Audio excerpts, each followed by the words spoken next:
عراق کی تاریخ بہت پرانی اور دلچسپ ہے۔ عراق کو کس کس نے فتح کیا اور عراق کب کب مسلمانوں کے ہاتھوں فتح ہوا، مکمل تفصیل آپ کو بتائیں گے۔ بسم اللہ الرحمن الرحیم۔ السلام علیکم۔ ویڈیو کو آپ نے اسکپ نہیں کرنا اور آخر تک لازمی دیکھنا ہے۔ ناظرین، آپ کو بتاتے چلیں کہ عراق ایشیا کا ایک اہم عرب اور مسلمان ملک ہے۔ سرکاری طور پر جمہوریہ عراق مشرق وسطیٰ کا ایک ملک ہے۔ یہ ایک وفاقی پارلیمانی جمہوریہ ہے جو 19 صوبوں پر مشتمل ہے۔ یہ قدیم میسوپوٹیمیا کے کچھ صحرائی علاقوں اور مزید کچھ علاقوں پر مشتمل ہے۔ تیل کے ذخائر میں دنیا میں دوسرے نمبر پر ہے۔ اس کے جنوب میں کویت اور سعودی عرب، مغرب میں اردن، شمال مغرب میں شام، شمال میں ترکی اور مشرق میں ایران کردستان کا علاقہ ہے۔ اسے ایک محدود سمندری رسائی بھی حاصل ہے جو خلیج فارس کے ساحل قصر پر ہے جو بصرہ سے قریب ہے۔ ناظرین، یاد رہے کہ عراق دنیا کے قدیم ترین ممالک میں شامل ہے جس نے کئی تہذیبوں کو جنم دیا ہے۔ فلسطین کی طرح اسے انبیاء کی سرزمین کہا جاتا ہے۔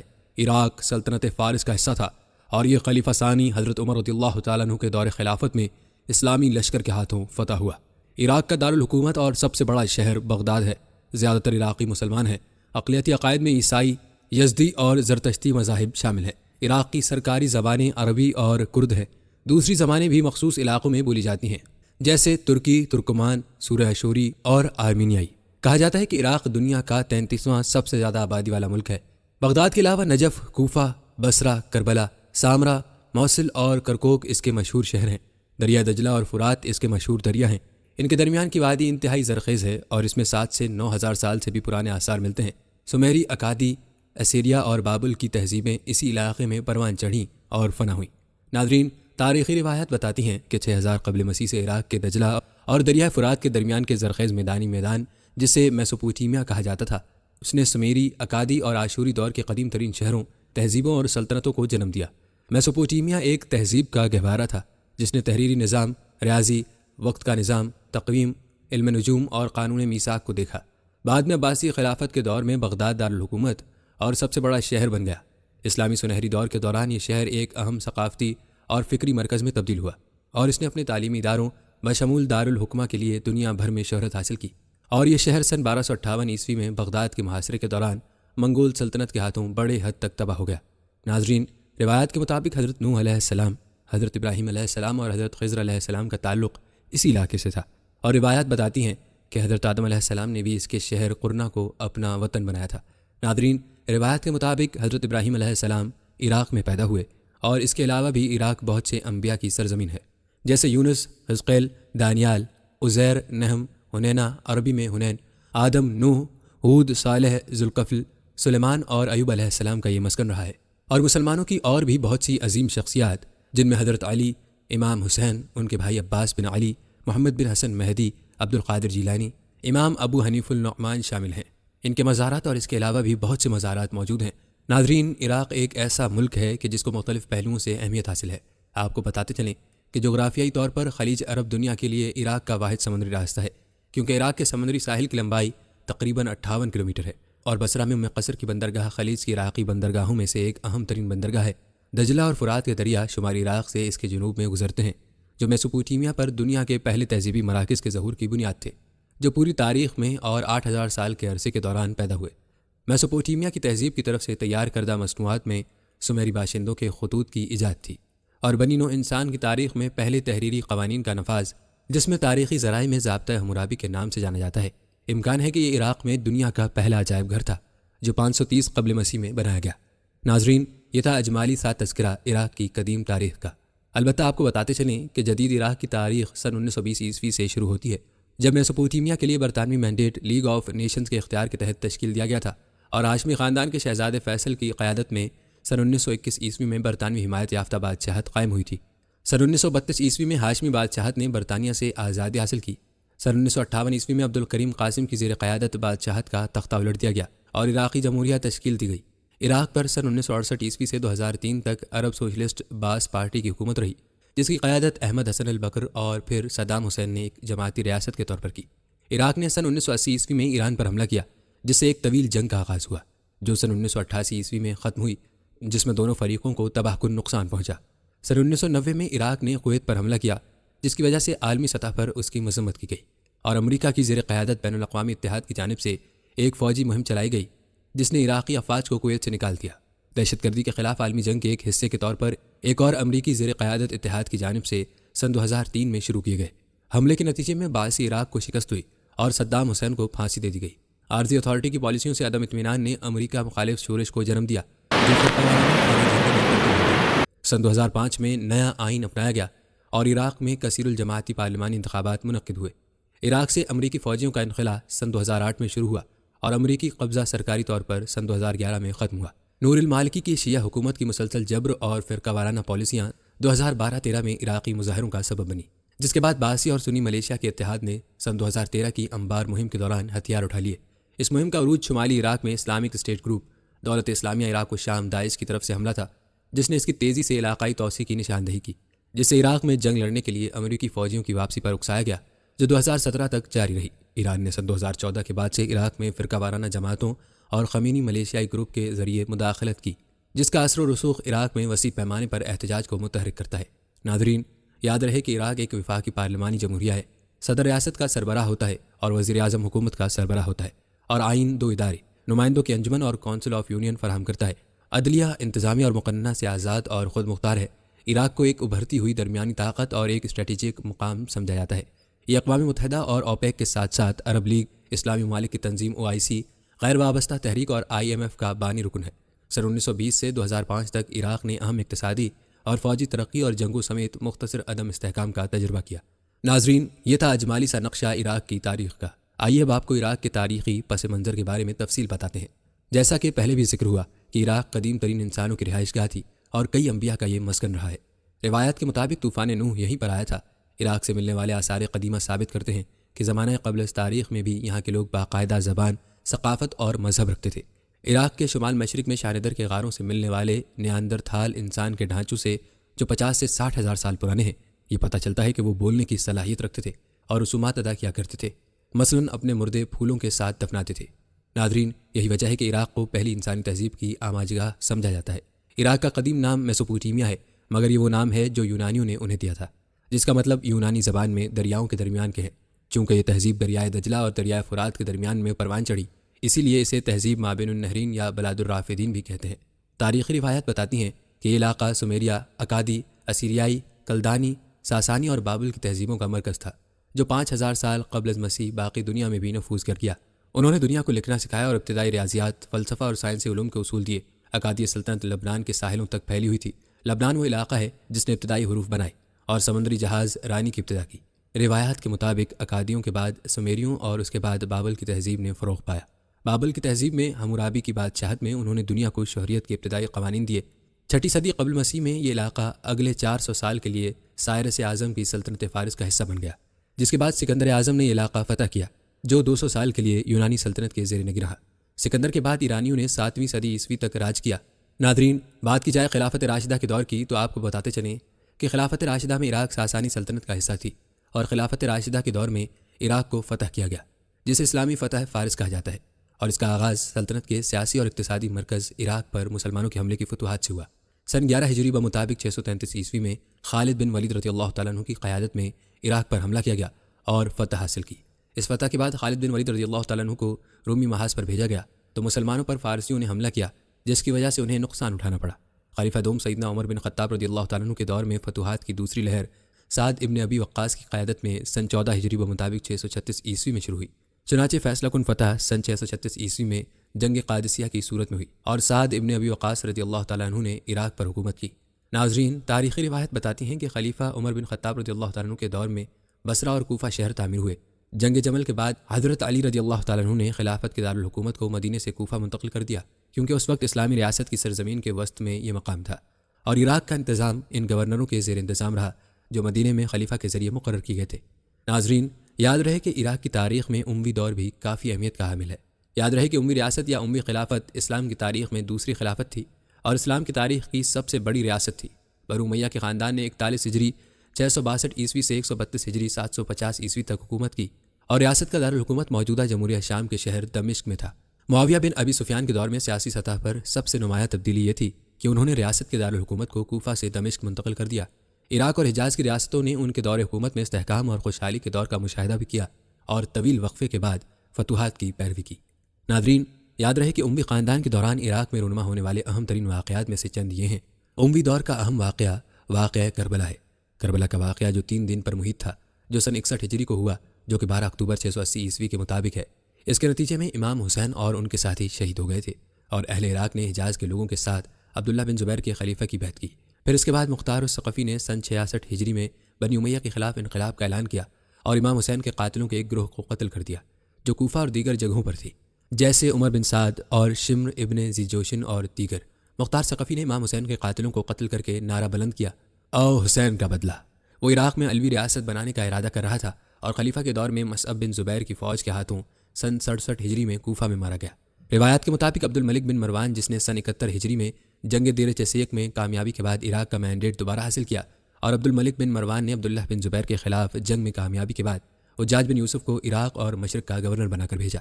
عراق میں بنی امیہ کی حکمرانی انقلاب سے مشروط تھی، جس میں زید بن علی بن الحسنین کا خلیفہ ہشام بن عبد الملک کے خلاف سن 121 ہجری میں انقلاب میں شامل تھا، اور عراق میں بنی امیہ کی حکومت کا خاتمہ ہوا۔ روایات کے مطابق اموی خلیفہ مروان بن محمد کی عبداللہ بن علی عباسی کی قیادت میں عباسی فوجوں کے حق میں ہارنے کے بعد 132 ہجری 750 عیسوی میں جمادی الاخرہ کے مہینے میں عظیم جنگ ہوئی۔ ناظرین، یاد رہے کہ عراق میں اموی خلافت کے بعد عباسی خلافت کا دور شروع ہوتا ہے۔ 132 ہجری میں شروع ہونے والی جنگ کے نتیجے میں عباسی امویوں کو اقتدار سے ہٹانے اور خود کو خلافت سے الگ کرنے میں کامیاب ہو گئے، اور انہوں نے اس حکمران خاندان کو ختم کر دیا اور اس کے بیٹوں کا پیچھا کیا، یہاں تک کہ ان میں سے اکثر کو ختم کر دیا اور صرف ان لوگوں کو بچایا گیا جو اندلس میں پناہ مانگتے تھے۔ عباسی ریاست کا قیام پیغمبر اسلام کے سب سے چھوٹے چچا عباس بن عبد المطلب کے خاندان کی اولاد نے کیا تھا۔ یہ ریاست دمشق کے شہر سے کوفہ تک تھی۔ اس سے پہلے انہوں نے بغداد شہر کو اپنا دارالحکومت بنایا، اور بغداد 3 صدیوں تک ترقی کرتا رہا اور دنیا کا سب سے بڑا اور خوبصورت شہر بن گیا۔ خاص طور پر خلیفہ ہارون الرشید کے دور میں بغداد نے بہت ترقی کی۔ ناظرین، عباسی ریاست کے انہدام کی وجوہات مختلف تھیں، خاص طور پر اس دور میں مختلف عوامی اور مذہبی تحریکوں کا ابھرنا۔ کہا جاتا ہے کہ علیحدگی پسند تحریکوں کے پھیلاؤ کی حوصلہ افزائی کرنے والے اندرونی عوامل میں عباسی ریاست کے علاقے میں توسیع بھی تھی، کیونکہ اس وقت دارالحکومت اور ریاست کے کچھ حصوں کے درمیان فاصلہ اور نقل و حمل کی دشواریاں تھیں، جس نے دور دراز ممالک کے گورنروں کو اپنے اختیارات سے تجاوز کرنے کا موقع دیا تھا، اور یوں وہ اپنی ریاستوں کے معاملات میں خود مختار ہو گئے۔ تاریخی روایات کے مطابق عباسی ریاست کی سب سے نمایاں علیحدگی پسند تحریکوں میں مطالعہ تحریک، اضلاع کی تحریک اور فاطمی تحریک معروف ہیں۔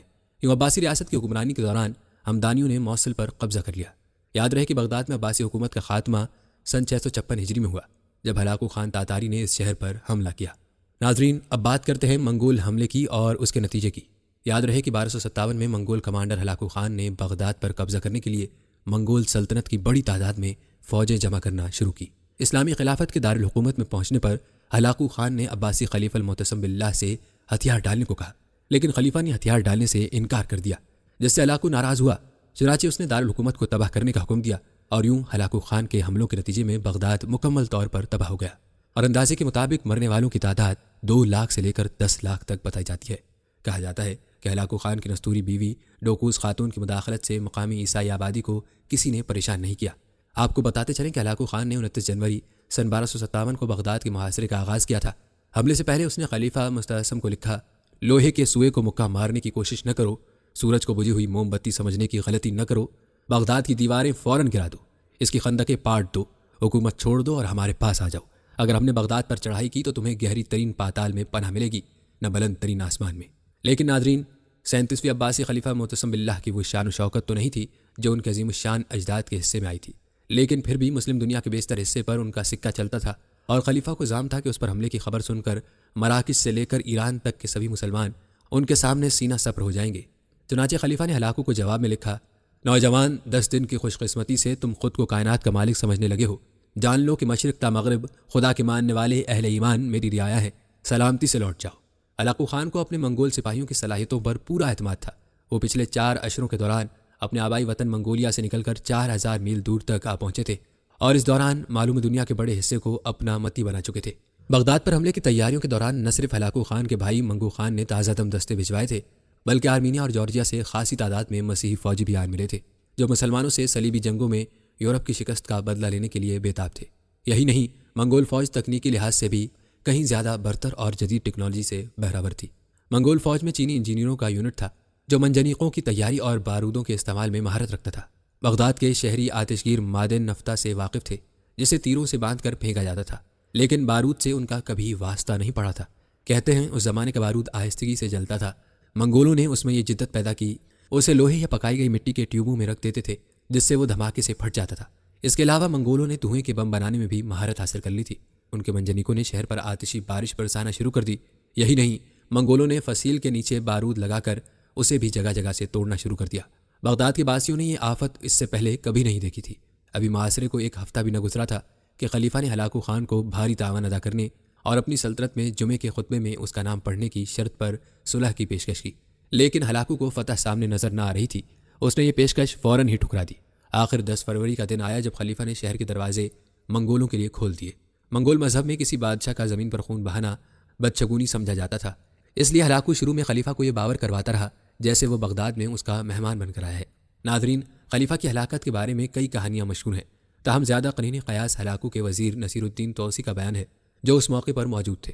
وہ لکھتے ہیں کہ خلیفہ کو چند دن بھوکا رکھنے کے بعد ان کے سامنے ایک ڈھکا ہوا خوان لگایا گیا۔ بھوکے خلیفہ نے بے تابی سے ڈھکن اٹھایا تو دیکھا کہ برتن ہیرے جواہرات سے بھرا ہوا ہے۔ ہلاکو نے کہا کھاؤ۔ مستعصم باللہ نے کہا ہیرے کیسے کھاؤں؟ ہلاکو نے جواب دیا اگر تم ان ہیروں سے اپنے سپاہیوں کے لیے تلواریں اور تیر بنا لیتے تو میں دریا عبور نہ کر پاتا۔ عباسی خلیفہ نے جواب دیا خدا کی یہی مرضی تھی۔ ہلاکو نے کہا اچھا تو اب میں جو تمہارے ساتھ کرنے جا رہا ہوں وہ بھی خدا کی مرضی ہے۔ اس نے خلیفہ کو نمدوں میں لپیٹ کر اس کے اوپر گھوڑے دوڑا دیے تاکہ زمین پر خون نہ بہے۔ ناظرین، آپ کو بتاتے چلیں کہ بغداد کی بنیاد مستعصم باللہ کے جد ابو جعفر بن المنصور نے سن 762 میں بغداد نامی ایک چھوٹے سے گاؤں کے قریب رکھی تھی۔ صرف چند اشروں کے اندر اندر یہ بستی دنیا کی تاریخ کے عظیم ترین شہروں میں شامل ہو گئی۔ ہندوستان سے لے کر مصر تک کے علماء، فضلاء، شاعر، فلسفی، سائنسدان اور مفکر یہاں پہنچنے لگے۔ اسی زمانے میں مسلمانوں نے چینیوں سے کاغذ بنانے کا طریقہ سیکھ لیا اور دیکھتے ہی دیکھتے شہر علمی سرگرمیوں سے معمور ہو گیا۔ 9ویں صدی میں بغداد کا ہر شہری پڑھ لکھ سکتا تھا۔ تاریخ دان ٹرٹیس چینلر کی تحقیق کے مطابق سن 775 سے لے کر سن 932 تک آبادی کے لحاظ سے بغداد دنیا کا سب سے بڑا شہر تھا۔ اس کے علاوہ اسے 10 لاکھ کی آبادی تک پہنچنے والا دنیا کا پہلا شہر ہونے کا اعزاز بھی حاصل ہے۔ دارالترجمہ بیت الحکمہ میں یونانی، لاطینی، سنسکرت، سریانی اور دوسری زبانوں سے کتابیں ترجمہ ہونے لگیں۔ یہی کتابیں صدیوں بعد یورپ پہنچیں اور انہوں نے یورپ کی نشاط الثانیہ میں اہم کردار ادا کیا۔ الجبرا، الگوردم، الکیمی، زینت، الکحل وغیرہ جیسے درجنوں الفاظ بغداد کے اسی سنہرے دور کی دین ہے، اور دارالکہمہ دنیا کی ایک عظیم لائبریری اس دور کا بیش قیمت سرمایہ تھا۔ ناظرین، آپ کو بتاتے چلیں ہلاکو خان کے حملوں میں ایک بڑا نقصان بیت الحکمہ لائبریری کو جلانے کا تھا، جو اس وقت کی سب سے بڑی سائنسی، ادبی اور فنی لائبریری سمجھی جاتی تھی، کیونکہ اس میں لاتعداد قیمتی کتابیں اور آثار قدیمہ کے انمول دستاویزات موجود تھے۔ کچھ مورخین کا خیال ہے کہ منگول حملے نے زرعی نظام کی بنیادی ڈھانچے کو تباہ کر دیا، جس نے میسوپوٹیمیا کو ہزاروں سالوں تک پھلتا پھولتا رکھا۔ تاہم دوسرے مورخین نے نشاندہی کی کہ زرعی شعبے کے زوال کی بنیادی وجہ مٹی کا کھارا ہونا ہے۔ ناظرین، تاریخی روایات کے مطابق منگولوں کے حملے کے بعد جلائر نے عراق پر حکومت کی اور سال 1401 میں امیر تیمور نے عراق پر حملہ کیا اور اس کے سامنے ہتھیار ڈالنے کے بعد بغداد کو تباہ کر دیا، اور تباہی کے نتیجے میں تقریباً 20,000 بے دفاع باشندے مارے گئے۔ ناظرین، اس کے بعد 15ویں صدی میں قرہ کوینلوں کے قبائل عراق پر اپنا کنٹرول بڑھانے میں کامیاب ہو گئے، کیونکہ ان کے رہنما بہرام خواجہ نے موصل شہر پر اپنا کنٹرول بڑھایا، اور پھر اس کے بیٹے یوسف بن قرہ محمد ایران میں تبریز کے قریب جلیری فوج کو شکست دینے میں کامیاب ہوا اور اس نے عراق پر قبضہ کر لیا اور عراق پر قبضہ کرنے میں کامیاب ہو گئے۔ ناظرین، عراق میں اگلی جو ریاست قائم ہوئی اس کو صفوی ریاست کہا جاتا ہے۔ آپ کو بتاتے چلیں کہ صفویوں شاہوں کے خاندان نے 1501 سے 1785 عیسوی میں فارس ایران پر حکومت کی اور 1509 میں شاہ اسماعیل صفوی کی قیادت میں بغداد پر بھی قبضہ کر لیا۔ یوں عراق صفویوں کے زیر تسلط رہا، یہاں تک کہ 1535 میں عثمانیوں نے اسے ان سے چھین لیا، لیکن صفویوں نے جلد ہی 1624 عیسوی میں اس پر قبضہ کر لیا، اور جب شاہ کی فوج داخل ہوئی تو اس میں قتل عام ہوا اور یہ باقی رہا۔ ناظرین، صفویوں کے بعد عراق پر اگلی جو ریاست قائم ہوئی وہ سلطنت عثمانیہ کہلائی۔ صفوی ریاست نے سفید بھیڑوں کی ریاست کو شکست دی جو عراق، ایران، آذربائیجان، آرمینیا، ترکی کے کچھ حصوں، ترکمانستان اور جارجیا پر حکومت کر رہی تھیں، اور عراق مختصر مدت کے لیے صفویوں کے ماتحت ہو گیا، یعنی 1508 کے عرصے میں پھر انہوں نے عثمانیوں کے ساتھ جنگ چالدران میں اپنی شکست کے بعد 1514 سے آہستہ آہستہ عراق کو کھو دیا، یہاں تک کہ انہوں نے 1533 میں اپنی تمام سرزمین عراق کو کھو دیا، پھر 1623 سے 1638 کے درمیان عراق کو دوبارہ فتح کیا۔ 17ویں صدی تک سلطنت عثمانیہ کی طاقت ایک طرف صفوی ریاست اور دوسری طرف یورپی ممالک کے ساتھ بار بار تنازعات کی وجہ سے ختم ہو گئی، اور اپنی ریاستوں پر اس کا کنٹرول کمزور ہو گیا۔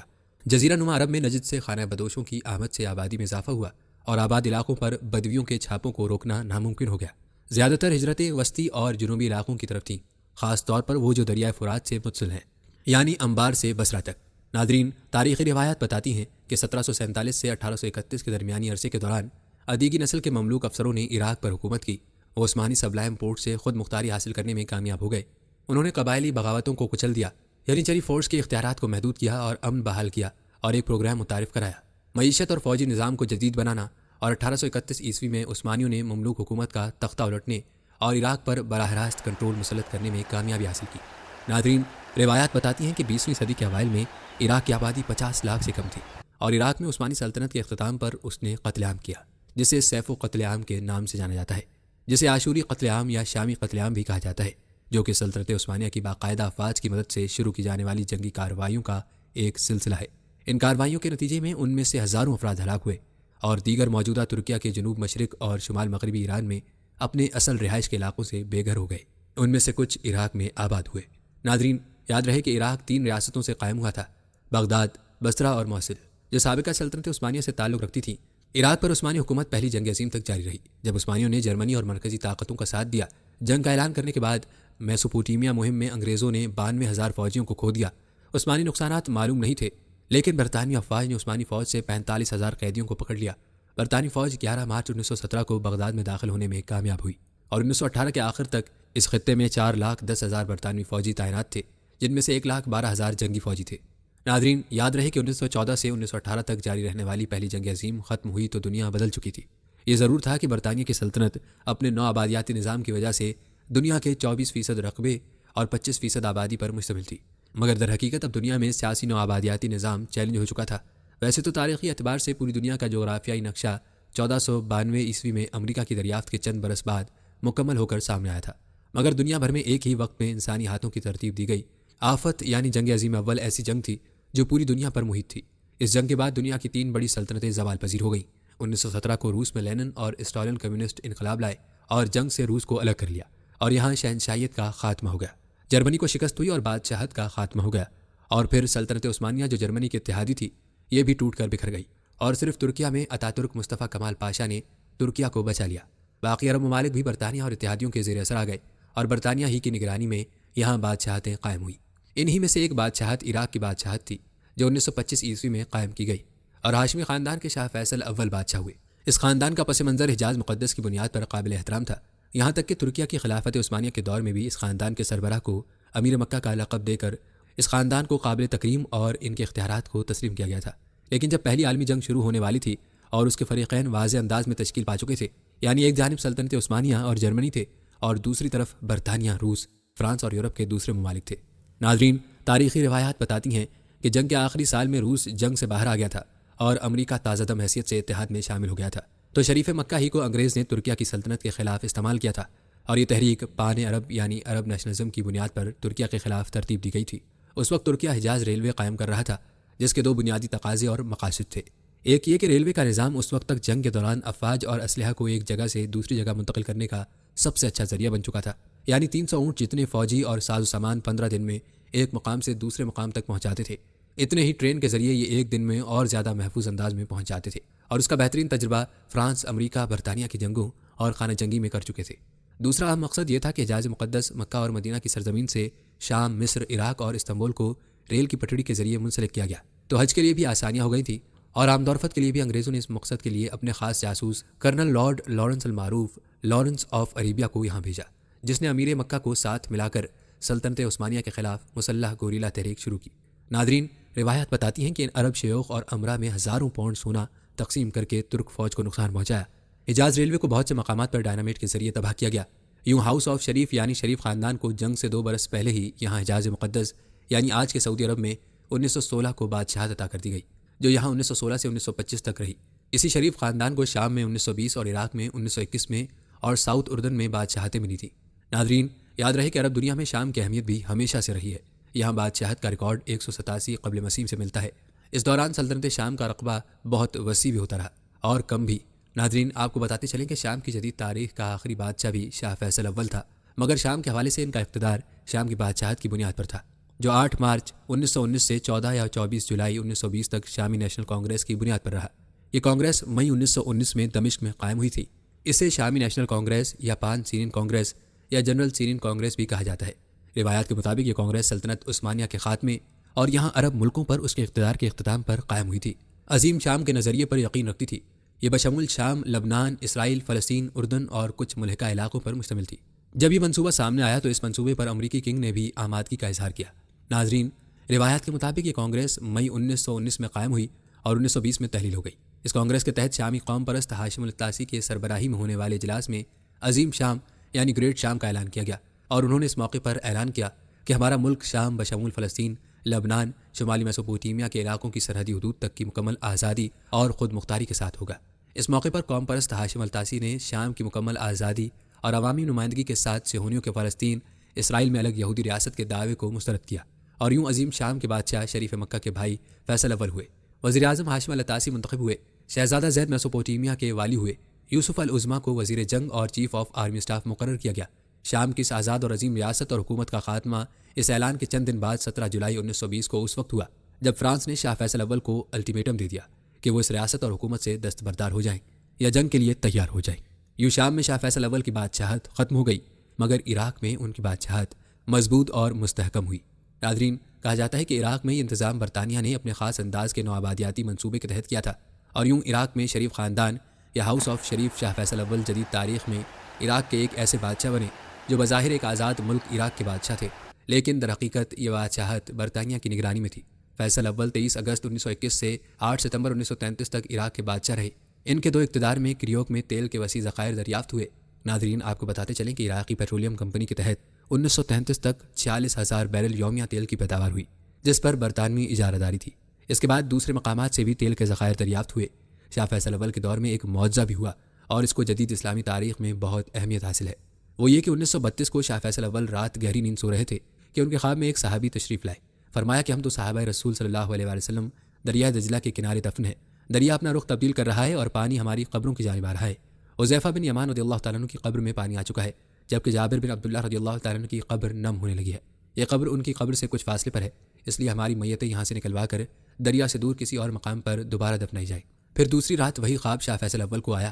شاہ نے اس مرتبہ بھی اس جانب توجہ نہیں دی۔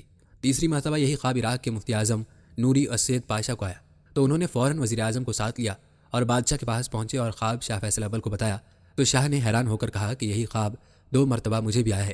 پھر شاہ نے مفتی اعظم کو مخاطب کرتے ہوئے کہا کہ لیکن اس کے لیے یہاں یہ ضروری ہے کہ پہلے آپ اس حوالے سے فتویٰ جاری کریں اور اس کی تشہیر کرائی جائے۔ پھر اس فتوے کو عراق کے تمام اخبارات میں شائع کروایا گیا۔ ناظرین، کہتے ہیں کہ یہ حج کا زمانہ تھا، اس لیے لوگوں نے یہ کہا کہ اس کی تاریخ ایسی مقرر کی جائے کہ حج کے بعد حجاج کی شرکت ہو سکے۔ پھر دونوں صحابہ رضی اللہ تعالیٰ عنہ کی میتوں کو قبروں سے نکالا گیا اور اس کا دیدار عام کروایا گیا، تو دنیا حیران رہی کہ یہ دونوں صحابہ رضی اللہ تعالیٰ عنہ کی میتیں بالکل ایسی تھیں جیسے چند منٹ پہلے ان کی روح پرواز کی گئی ہو۔ ان کی آنکھیں کھلی ہوئی تھیں اور ایسی روشن تھیں کہ چند سیکنڈ سے زیادہ ان کو کوئی نہ دیکھ سکتا ہو۔ اس کے بعد ان کی میتوں کو دریا دجلہ سے دور دوبارہ دفن کیا گیا۔ ناظرین، تاریخی روایات کے مطابق شاہ فیصل اول کا انتقال 1933 عیسوی کو ہوا۔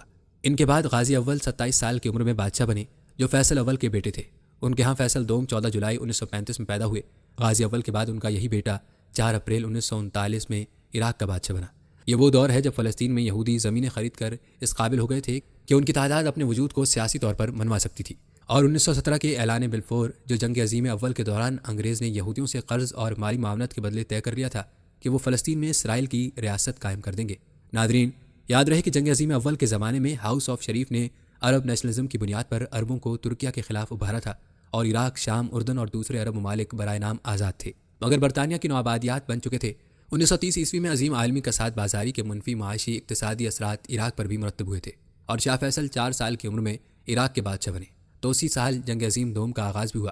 اس میں شک نہیں کہ ان کا اعلیٰ نسب اور مقدس خاندان سے تعلق تھا، کیونکہ شاہ فیصل دوم شاہ فیصل اول کے پوتے اور شریف مکہ حسن بن علی کے پرپوتے تھے۔